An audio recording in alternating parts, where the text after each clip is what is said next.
Hi guys, हमारे focus academy 2M YouTube channel पर स्वागत है। आप सभी से उम्मीद है कि अच्छे से आप लोग टेस्ट दे रहे होंगे। तो आज हमारा साइंस का पार्ट 3 वीडियो है, ठीक है। ये टेस्ट आप लोगों को वेरी वेरी इंपॉर्टेंट है। परीक्षा का अब ज़्यादा वक्त नहीं रह गया है, ठीक है। और आप लोग जब भी हम बोलते हैं कि आप लोग जब भी टेस्ट लगाएं तो अपना जो गेस्ट पेपर में ऑब्जेक्टिव क्वेश्चन है वो सब अच्छे से देख लें। उसके बाद में जिस सब्जेक्ट का लगाएं उसका ऑब्जेक्टिव देख लें, उसी के बाद ही लगाएं, ठीक है बच्चों। उम्मीद है कि आप लोग की तैयारी अच्छे से चल रही होगी। तो हम आज अपने साइंस का पार्ट 3 का टेस्ट देने के लिए तैयार होंगे, ठीक है। ये मोस्ट इंपॉर्टेंट क्वेश्चन है, ठीक है। उम्मीद है कि सारे बच्चे ही अच्छे से अपना टेस्ट लगा रहे होंगे, ठीक है। आप लोग जितने भी न्यू व्यूअर्स हैं, हम उनसे उम्मीद करते हैं कि अपना तैयारी अच्छे से कर रहे होंगे, चाहे पुराने वाले भी हो।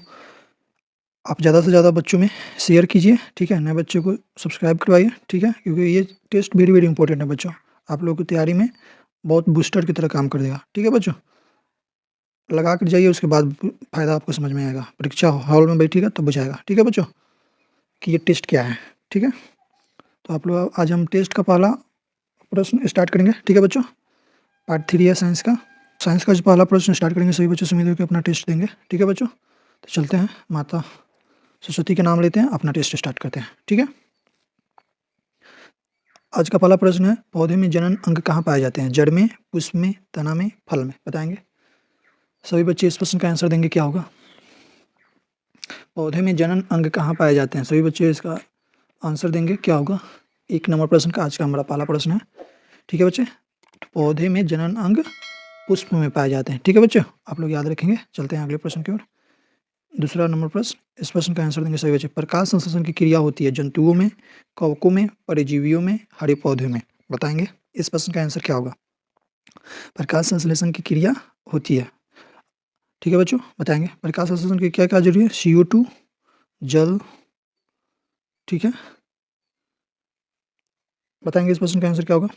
तो प्रकाश संश्लेषण की क्रिया हमेशा हरे पौधे में होती है, ठीक है बच्चों, सूखा हुआ पौधा में नहीं, सिर्फ हरे पौधे में। प्रकाश संश्लेषण हमेशा कहाँ कब होता है? केवल हमेशा किस में होता है बच्चों? हरे पौधे में होता है, और केवल दिन में ही होता है, ठीक है। आप लोग ये याद रखेंगे, ठीक है।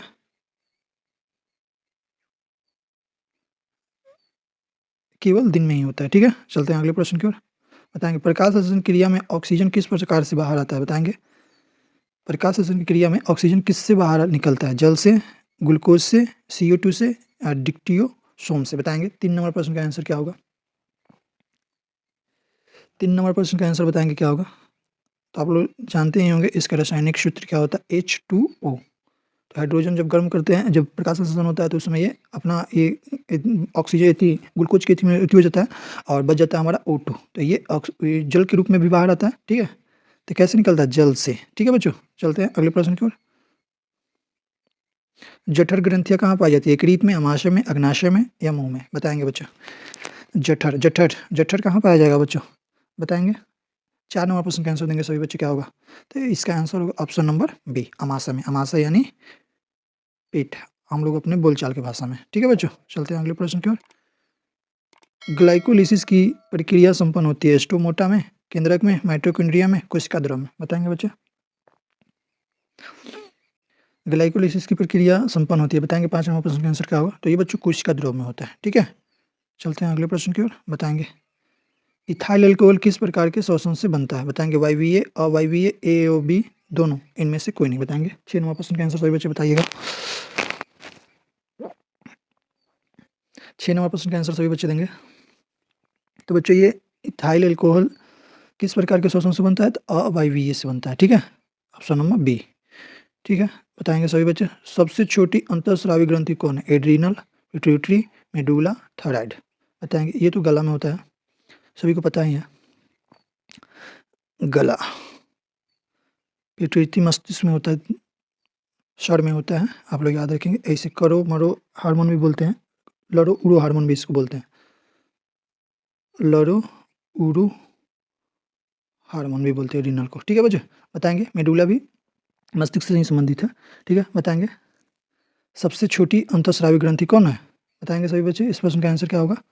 तो ये पिट्यूटरी है, ठीक है। आपके पीछे जो दिमाग पीछे वाला जो दिमाग सर का हिस्सा रहता है, उससे छोटी सी जो गड्ढा वाला भाग रहता है उसी में रहता है, ठीक है बच्चों, पिट्यूटरी ग्लैंड, ठीक है। इसे मास्टर ग्लैंड के भी नाम से जानते हैं, ठीक है, मास्टर ग्लैंड के नाम से भी जानते हैं, ठीक है बच्चों, आप लोग याद रखेंगे। ये वाला बताएंगे पौधे के YBA भागों से जल के ह्रास की क्रिया कहलाती है?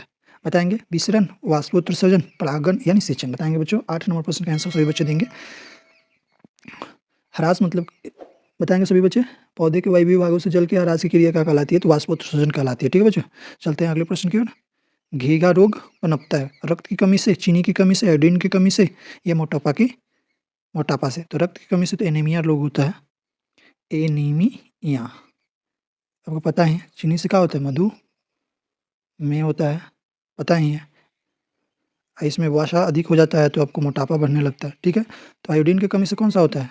घीघा होता है। ठीक है, आप लोग याद रखेंगे। चलते हैं अगले प्रश्न की ओर। रक्त में हल्के पीले रंग के चिपचिपे द्रव को क्या कहते हैं? प्लाज्मा, लिम्फ, सीरम, सफेद रक्त कणिकाएं। बताएंगे 10 नंबर प्रश्न का आंसर क्या होगा?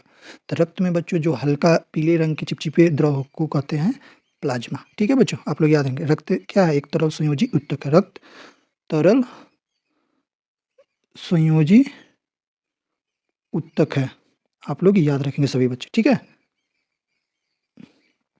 चलते हैं अगले प्रश्न। रक्त का पीएच मान भी कितना होता है? याद रखेंगे ये भी। रक्त का पीएच मान कितना होता है? 7.2 से लेके 7.4 तक, आप लोग याद रखेंगे। ठीक है बच्चों, चलते हैं अगले प्रश्न की ओर। बताएंगे रक्तचाप मापने के उपकरण को क्या कहते हैं? स्टेथोस्कोप, एमीटर, लैक्टोमीटर या स्फिग्नोमैनोमीटर। बताएंगे तो लैक्टोमीटर से तो अब तो जानते हैं कि दूध मापा जाता है, दूध की शुद्धता मापी जाती है। ठीक है, स्टेथोस्कोप में जो शायद सीना उना रहता है उससे मापा जाता है। ठीक है, अमीटर शायद रहता है जो विद्युत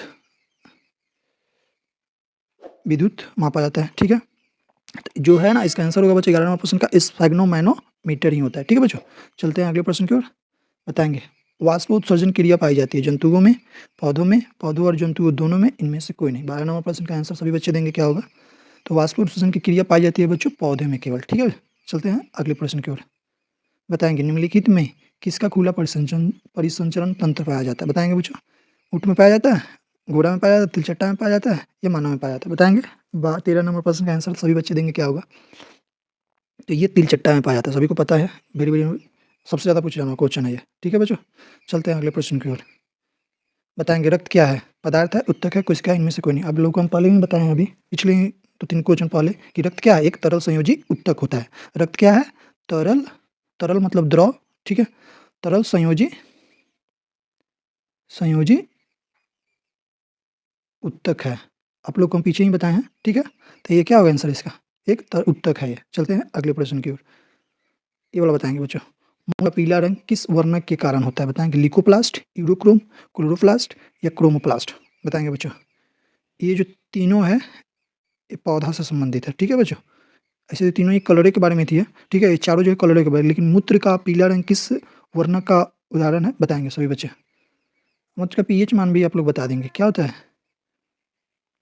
आप लोग इसका कमेंट में आंसर दीजिएगा। तो ये क्या होता है? यूरोक्रोम के कारण। ठीक है बच्चों, तो 16 नंबर निम्नलिखित में कौन एक उभयलिंगी जंतु है? बताएंगे 16 नंबर प्रश्न का आंसर। हाथी, गाय, कुत्ता, केंचुआ। उभयलिंगी बताएंगे सभी बच्चे। कौन सा होगा आंसर? 16 नंबर प्रश्न का आंसर बताएंगे बच्चों। तो ये केंचुआ होते हैं। ठीक है बच्चों, चलते हैं अगले प्रश्न की ओर।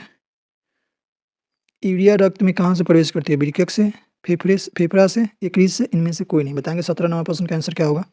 यूरिया रक्त में कहाँ से प्रवेश करती है बच्चों? तो ये यकृत से करती है, आप लोग याद रखेंगे। ठीक है, चलते हैं अगले प्रश्न के। जो यकृत होती है बच्चों ये सबसे बड़ी ग्रंथि भी होती है। ठीक है, आप लोग ये भी याद रखेंगे। ठीक है, चलिए। जैव आवर्धन प्रदर्शित करने वाला रसायन क्या है? CFC है, DDT है, ATP है, इनमें से कोई नहीं। क्लोरोफ्लोरोकार्बन है, ATP है या DDT है? बताएंगे सभी बच्चे। इनमें से कोई नहीं। बताएंगे कौन होगा? 18 नंबर प्रश्न का आंसर सभी बच्चे देंगे क्या होगा? तो बच्चों ये DDT होते हैं। ठीक है बच्चों, चलते हैं अगले प्रश्न की ओर। बताएंगे इसका आंसर। निम्नलिखित में से कौन एक प्राथमिक उपभोक्ता है? बताएंगे अपघटक, शाकाहारी, मांसाहारी, सर्वाहारी। बताएंगे बच्चों। 19 नंबर प्रश्न का आंसर देंगे सभी बच्चे क्या होगा? तो शाकाहारी जो होते हैं किस में आते हैं? प्राथमिक उपभोक्ता में आते हैं। ठीक है बच्चों, प्राथमिक उपभोक्ता, उपभोक्ता। ठीक है, दूसरा ये द्वितीयक में आते हैं। ठीक है बच्चों, मांसाहारी द्वितीयक में आते हैं। ठीक है, चलते हैं अगले प्रश्न पे। इसका आंसर क्या होगा? शाकाहारी, आप लोग याद रखेंगे। ठीक है बच्चों, किसमें? शाकाहारी में। ठीक है, चलते हैं अगले प्रश्न की ओर। निम्नलिखित में कौन एक भूमिगत जल का उदाहरण है? बताएंगे। निम्नलिखित में कौन एक भूमिगत जल का उदाहरण है? कुआं, नदी, समुद्र, तालाब। बताएंगे। 20 नंबर प्रश्न का आंसर सभी बच्चे देंगे क्या होगा? तो भूमिगत जल का उदाहरण क्या होता है बच्चों? कुआँ। हमारे गाँव में बहुत सारे कुआँ रहते हैं, है ना? अभी भी है। चलिए बताएँगे सभी बच्चे। प्राकृतिक चुनाव द्वारा जीवों का विकास कहलाता है मेंडलवाद, लमार्कवाद या डार्विनवाद या सूक्ष्म विकास। डार्विनवाद ये डार्विन किसे विकास का सिद्धांत दिए थे ना, विकास का सिद्धांत दिए थे। लेमार्क केमिस्ट्री का पिता भी माना जाता है, ठीक है।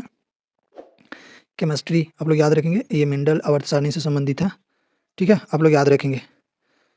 तो बताएंगे 21 नंबर प्रश्न का आंसर क्या होगा बच्चों, सभी बच्चे?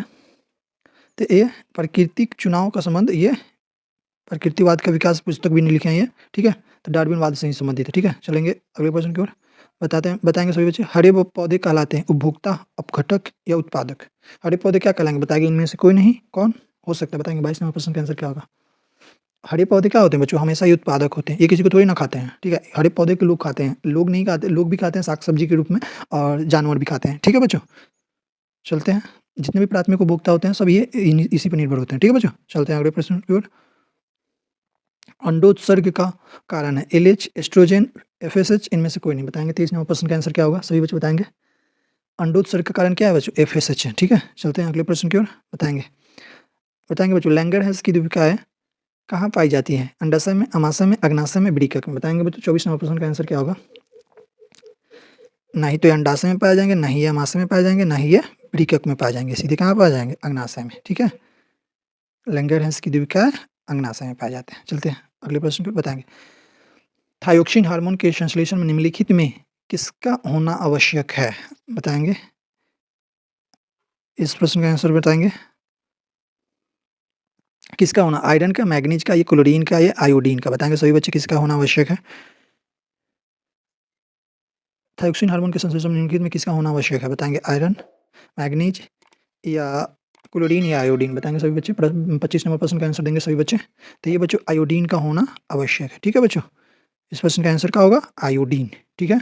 इस प्रश्न का आंसर क्या होगा? आयो आयो आयोडीन। थोड़ा ऑप्शन नीचे है इसलिए नहीं आपको दिखा रहा, ऑप्शन नंबर डी में है, ठीक है। आप लोग याद रखेंगे ऑप्शन नंबर डी ही सही होगा, ठीक है। चलते हैं अगले प्रश्न की ओर। बताएंगे निश्चल कणिकाएं पाई जाती है नेफ्रॉन में, न्यूक्लियस में, न्यूरॉन में, इनमें से कोई नहीं। बताएंगे सभी बच्चे। 26 नंबर प्रश्न का आंसर क्या होगा? 26 नंबर प्रश्न का आंसर बताएंगे सभी बच्चे क्या होगा? निश्चल बच्चों ये न्यूरॉन में पाए जाते हैं, ठीक है। आप लोग याद रखेंगे 26 नंबर प्रश्न का आंसर याद रखेंगे, ठीक है बच्चों। चलते हैं अगले प्रश्न की ओर। बताएंगे बच्चों मानव मस्तिष्क का वजन होता है, यानी जो हम लोगों का शर है उसका वजन कितना होता है? 1.5 से 2 केजी, या आधा से 1.5 केजी, या 1200 से 1400 ग्राम, इनमें से कोई नहीं। बताएंगे बच्चों। 27 नंबर प्रश्न का आंसर बताएंगे, वेरी वेरी इंपॉर्टेंट प्रश्न है। बताएंगे बच्चे 27 नंबर प्रश्न का आंसर। तो बच्चों इस प्रश्न का आंसर होगा ऑप्शन नंबर सी। आप लोग ये याद रखेंगे, ठीक है। इसमें समझाने वाला कुछ है नहीं, तो इसलिए इसका आप लोग आंसर याद रखें, ठीक है। याद करने वाला है, 12 से 14 ग्राम के बीच रहता है, ठीक है बच्चों। चलते हैं अगले प्रश्न। निकट दृष्टि दोष अथवा दूर दृष्टि दोष के निवारण हेतु प्रयुक्त होता है लेंस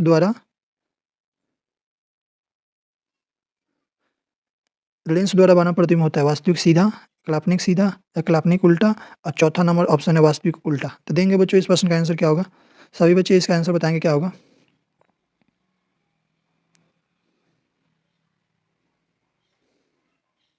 बताएंगे इस प्रश्न का आंसर क्या होगा बच्चों? 28 नंबर प्रश्न का आंसर सभी बच्चे देंगे क्या होगा? 28 नंबर प्रश्न का आंसर देंगे क्या होगा बच्चों? तो जो निकट दृष्टि होता है बच्चों, ये वास्तविक, आप लोग याद रखेंगे वास्तविक उल्टा होता है, ठीक है। आप लोग याद रखेंगे ऑप्शन नंबर डी में है, यही आपका प्रश्न का आंसर होगा, ठीक है बच्चों। चलते हैं अगले प्रश्न की ओर। यही आपका आंसर है, ठीक है बच्चों। वास्तविक और उल्टा होता है, ठीक है। आप लोग याद रखेंगे, ये तो सभी बच्चे जानते हैं। 29 नंबर प्रश्न का आंसर। साइड मिरर के रूप में निम्नलिखित में से कौन प्रयुक्त होता है? उत्तल दर्पण, अवतल दर्पण, अवतल लेंस या उत्तल लेंस। बताएंगे बच्चों साइड मिरर के रूप में किसका प्रयोग होता है? बताएंगे सभी बच्चे बताएंगे। जो गाड़ी के हेडलाइट में प्रयोग होता है वो आप लोग को पता है? गाड़ी के हेडलाइट में किसका प्रयोग होता है? बताएंगे। गाड़ी के हेडलाइट में किसका होता है? अवतल का होता है, ठीक है। लेकिन ये प्रश्न हेडलाइट का नहीं है। प्रश्न पूछो साइड मिरर के रूप में निम्नलिखित में कौन प्रयुक्त होता है? जो हम लोग गाड़ी चलाते हैं 2 चक्का 4 चक्का, उसमें जो साइड मिरर लगे रहते हैं उसमें किसका प्रयोग होता है? ये उत्तल दर्पण का होता है, ठीक है बच्चों। और दांत कान आँख का जितने भी डॉक्टर होते हैं किस दर्पण का प्रयोग करते हैं? बताएंगे सभी बच्चे। सभी बच्चे इसका आंसर देंगे 29 नंबर प्रश्न का बताएंगे। तो ये अवतल दर्पण का उपयोग करते हैं, ठीक है बच्चों। आप लोग याद रखेंगे, उम्मीद है कि अच्छे से आप लोग टेस्ट दे रहे होंगे, ठीक है। अवतल लेंस द्वारा प्राप्त प्रतिबिंब होता है आभासी, सीधा, छूटा, इनमें से कोई नहीं, ठीक है बच्चों। बताएंगे इस प्रश्न का आंसर क्या होगा? क्या होगा बताएंगे बच्चों? अवतल दर्पण में बच्चों बताएंगे क्या बनता है? प्रतिबिंब हमेशा इसमें अवतल दर्पण में क्या बनता है? सीधा बनता है और छोटा बनता है। आप लोग याद रखेंगे, ठीक है बच्चों? और आप लोग अच्छे से याद रखेंगे। और उत्तल दर्पण में कैसा बनता है ये भी याद रखेंगे आप लोग। तो इसमें ऑप्शन नहीं दिया है, ऐसे इसका आंसर ये होगा, ठीक है? अवतल लेंस द्वारा प्राप्त प्रतिबिंब बच्चों होता है सीधा और छोटा। आप लोग याद रखेंगे, इसमें ऑप्शन में नहीं दिया इसलिए इनमें से कोई नहीं है। उत्तल वाला याद रखेंगे बच्चों। उत्तल में कैसा बनता है? उत्तल में हमेशा कैसा बनता है बच्चों? सीधा बनेगा, सीधा तो बनेगा ही। अवतल में छोटा बनता है, इसमें बड़ा बनता है। आप लोग याद रखेंगे ये सब, ठीक है बच्चों? चलते हैं अगले प्रश्न की ओर। बताएंगे आप लोग ऊर्जा का ए से मात्रक क्या होता है? जूल होता है, जूल प्रति सेकेंड होता है, जूल प्रति सेकेंड, या इनमें से सभी? बताएंगे। दो ऑप्शन एक ही जैसा बताएंगे सभी बच्चे। इस प्रश्न का आंसर क्या होता है? 31 नंबर प्रश्न का आंसर बताएंगे सभी बच्चे क्या होगा? तो बच्चों ये जूल होता है, ठीक है? आप लोग याद रखेंगे, इसमें कुछ समझाने वाला नहीं है। हम चलते हैं अगले प्रश्न की ओर। आकाश का नीला रंग होना किस परिघटना का परिणाम है? अपवर्तन, परावर्तन या प्रकीर्णन, इनमें से कोई नहीं? बताएंगे बच्चों। आकाश का नीला रंग कैसे प्रतीत होता है? बताएंगे बच्चों। अपवर्तन से, परावर्तन से, प्रकीर्णन से, या इनमें से कोई नहीं? इसमें थोड़ा ऑप्शन इधर उधर हो गया, उसे टेंशन ना लीजिएगा, ठीक है बच्चों? बताएंगे सभी बच्चे। 32 नंबर प्रश्न का आंसर बताएंगे बच्चों। तो ये ऑप्शन नंबर बी होता है, ठीक है बच्चों? आप लोग तो जानते ही होंगे, प्रकीर्णन, ठीक है? नहीं जानते हैं तो जान लीजिए। चलते हैं अगले प्रश्न। सामान्य नेत्र के लिए स्पष्ट दृष्टि का न्यूनतम दूरी होता है 25 मीटर, 2.5 सेंटीमीटर, 25 सेंटीमीटर, 2.5 मीटर। ये हर एग्जाम में पूछता है बच्चों। जब जब मैट्रिक एग्जाम होता है हर बार पूछता है। इंटर का भी साइंस में क्वेश्चन ये पूछता है, ठीक है बच्चों? आप लोग का 1 नंबर आसानी से देखा जाता है। तो आप लोग याद रखेंगे 25 सेंटीमीटर होता है। यानी सामान्य नेत्र के लिए स्पष्ट दूरी का आप लोग पढ़ते हैं तो 25 सेंटीमीटर के नज़दीक से, अगर उससे और नज़दीक की जगह तो नहीं दिखाई देगा अच्छा से। 25 सेंटीमीटर दूरी अच्छी है दिखाई देने के लिए, ठीक है बच्चों? चलते हैं अगले प्रश्न की ओर। बताएंगे बच्चों किसी उत्तल लेंस का फोकस अंतर 50 सेंटीमीटर मीटर है तो उसकी क्षमता होगी। बताएंगे बच्चों क्या होगा? बताएंगे सभी बच्चे क्या होगा? सभी बच्चे बताएंगे क्या होगा? इस प्रश्न का आंसर बताएंगे। 34 नंबर ये न्यूमेरिकल है। 34 नंबर प्रश्न का आंसर बताएंगे सभी बच्चे क्या होगा? तो ऑप्शन नंबर डी होगा, ठीक है बच्चों? +2D, +2 dioptre. आप लोग न्यूमेरिकल है, आप लोग बनाएंगे, ठीक है? इसको एक प्रिज्म कितने सतहों से घिरा रहता है? 2, 3, 4, 5? बताएंगे बच्चों। एक प्रिज्म जो है कितने सतहों से घिरा रहता है? बताएंगे। 2, 3, 4, 5? बताएंगे। एक प्रिज्म कितने सतहों से घिरा रहता है? 35 नंबर प्रश्न का आंसर देंगे। तो ये 5 प्रकार से घिरा रहता है, ठीक है बच्चों? चलते हैं अगले प्रश्न की ओर। ये 5 सतहों से घिरा रहता है, बताएंगे। ए वाले प्रश्न का आंसर देंगे सभी बच्चे क्या होगा? अभिनेत्र लेंस की फोकस दूरी में परिवर्तन किया जाता है पुतलियों द्वारा, परितारिका द्वारा, दृष्टिपटल द्वारा, पश्चमांबी पेशियों द्वारा? बताएंगे। 36 नंबर प्रश्न का आंसर सभी बच्चे देंगे क्या होगा? इस प्रश्न का आंसर होगा ऑप्शन नंबर डी, ठीक है बच्चों? याद रखेंगे। चलते हैं अगले प्रश्न की ओर। बताएंगे प्रकाश के परिवर्तन के कितने नियम होते हैं? बताएंगे बच्चे। 37 नंबर प्रश्न का आंसर क्या होगा? 37 नंबर प्रश्न का आंसर क्या होगा बच्चों? ऑप्शन नंबर बी, 2 होता है, ठीक है? आप लोग याद रखेंगे। बताएंगे बच्चों ये 38 नंबर प्रश्न। फोटोग्राफी कैमरा का अभिदृश्यक होता है। बताएंगे। उत्तल लेंस, अवतल लेंस, उत्तल दर्पण, अवतल दर्पण? बताएंगे सभी बच्चे। इसका आंसर क्या होगा? फोटोग्राफी कैमरा का अभिदृश्यक होता है। बताएंगे। उत्तल लेंस, अवतल लेंस, उत्तल दर्पण, अवतल दर्पण? बताएंगे। 38 नंबर प्रश्न का आंसर क्या होगा? सभी बच्चे इसका आंसर देंगे। तो फोटोग्राफी कैमरा का अभिदृश्यक जो होता है वो उत्तल लेंस की भांति होता है, ठीक है बच्चों? आप लोग याद रखेंगे। आज का हमारा सेकंड लास्ट क्वेश्चन है और 40 नंबर हम बोलते हैं जो हमारा टेस्ट का लास्ट प्रश्न होता है वो हमें होमवर्क में देते हैं, ठीक है? फिर उसका कल हम अपना आंसर बताते हैं, ठीक है बच्चों? तो आप लोग इसको कमेंट बॉक्स में कमेंट कीजिएगा जो आंसर होगा, ठीक है? आप लोगों का 1 से 40 तक में कितना स्कोर हो अभी आप लोग स्कोर अपना कमेंट करेंगे, ठीक है? और ज़्यादा से ज़्यादा बच्चों में शेयर कीजिए और जितने भी हमारे न्यू व्यूअर्स होंगे वो सभी सब्सक्राइब करेंगे, ठीक है बच्चों? आप लोग की वेरी वेरी इंपॉर्टेंट ये प्रश्न है, ठीक है बच्चों? ये आप लोग सभी जितने भी हम अपना सब्जेक्ट का टेस्ट लगवा रहे हैं आप लोग अच्छे से लगा कर जाइए। आप लोगों को ऑब्जेक्टिव में सोचना नहीं पड़ेगा, इतना हम अपना गारंटी के साथ बोल सकते हैं, ठीक है बच्चों? तो बताइएगा इस प्रश्न का आंसर क्या होगा? यदि एक किरण अवतल दर्पण पर लंबवत आपतित हो परावर्तन के बाद किरण किस बिंदु से गुजरेगी? फोकस से, वक्रता केंद्र से, ध्रुव से, इनमें से कोई नहीं? बताएंगे बच्चों। 39 नंबर प्रश्न का आंसर देंगे सभी बच्चे क्या होगा? तो बच्चों ये इसका आंसर होगा फोकस से, ठीक है बच्चों? चलते हैं अगले प्रश्न जो आज का हमारा लास्ट क्वेश्चन होता है और ये हम होमवर्क में देते हैं। हर टेस्ट का लास्ट क्वेश्चन आपको होमवर्क में रहता है, ठीक है बच्चों? तो आप लोग देंगे। यदि एक प्रिज्म एक वर्णीय किरणें गुजरे तो कि इसका नहीं होगा क्या? अपवर्तन, वन विक्षेपण, विचलन, इनमें से कोई नहीं? आपका इसका आंसर दीजिएगा। 40 नंबर प्रश्न का आंसर बताइएगा। हम बता ही देते हैं, छोड़िए होमवर्क के बाद। बी नंबर होगा वन विक्षेपण, ठीक है बच्चों? तो आज कंप्लीट हो गया हमारा। आप लोग 1 से 40 में कितना सही हुआ आप लोग कमेंट करेंगे। उम्मीद है कि अच्छे से अपना स्टडी कर रहे होंगे घर पे, ठीक है बच्चों? आप लोग जितना हो सके अब रिवीजन किया कीजिए। आपका रिवीजन ही बेस्ट है, ठीक है बच्चों। और टेस्ट दीजिए, यही अब लास्ट समय में यही होता है, रिवीजन और प्लस टेस्ट, ठीक है बच्चों। जितना आप रिवीजन कीजिएगा, जितना टेस्ट दीजिएगा, आप ही को फायदा होगा, ठीक है बच्चों। रिवीजन पहले कीजिए, उसके बाद टेस्ट दीजिए, रिवीजन कीजिए और फिर टेस्ट दीजिए। आप लोग ये अपना अभी जितना जब तक परीक्षा नहीं हो रहा है, ये अपना रूटीन अपना कर रखिए, ठीक है बच्चों। अपना जो पढ़े हैं उसको आप कंटिन्यू करते रहिए। थैंक यू जुड़ने के लिए सभी को, सभी बच्चों को नमस्कार।